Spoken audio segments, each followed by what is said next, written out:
બધી કલાનો પાયો આર્ટ અથવા ડ્રોઇંગમાં સમાયેલો છે. ડ્રોઇંગને ઘણીવાર તમામ દ્રશ્યકલા, વિઝ્યુઅલ આર્ટ્સની ભાષા માનવામાં આવે છે. ડ્રોઇંગ ખરેખર કલાનો માત્ર એક પ્રકાર નથી, પણ તે કલાની દુનિયાની પાયાની ભાષા છે. ડ્રોઇંગને શા માટે આટલું મહત્ત્વ આપવામાં આવે છે તેના કેટલાક કારણો આ રહ્યા. પાયો અને માળખું. કોઈપણ મહાન ઇમારતનો પાયો મજબૂત હોય છે, તેવી જ રીતે કોઈપણ કલા સ્વરૂપનો પાયો ડ્રોઇંગ હોય છે.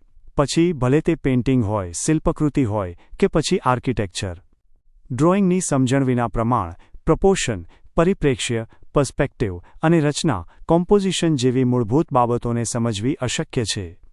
વિચારને વાસ્તવિકતામાં ફેરવવાનું સાધન. કલાકારના મનમાં જે પણ વિચાર, કલ્પના કે લાગણી હોય તેને કાગળ પર ઉતારવા માટેનું સૌથી પહેલું અને સીધું સાધન ડ્રોઇંગ છે. એક સ્કેચ કે ડ્રોઇંગ દ્વારા તે પોતાના વિચારને એક નક્કર રૂપ આપી શકે છે. કલાકારની આંખ. ડ્રોઇંગ કલાકારને માત્ર દોરતા જ નહીં, પણ વસ્તુઓને ઊંડાણપૂર્વક જોતા અને તેનું વિશ્લેષણ કરતા શીખવે છે. તે કલાકારને પ્રકાશ, છાયા, શેડોઝ અને આકારની સૂક્ષ્મતાને સમજવા સક્ષમ બનાવે છે. આમ ડ્રોઇંગ એ કલાનો અંતિમ ધ્યેય નથી, પરંતુ તે એક એવી કુશળતા છે જે કલાકારને પોતાની સર્જનાત્મકતાને સાકાર કરવા માટે જરૂરી સાધનો પૂરા પાડે છે. તે કલાકારની કલ્પના અને વાસ્તવિકતા વચ્ચેનો સેતુ છે.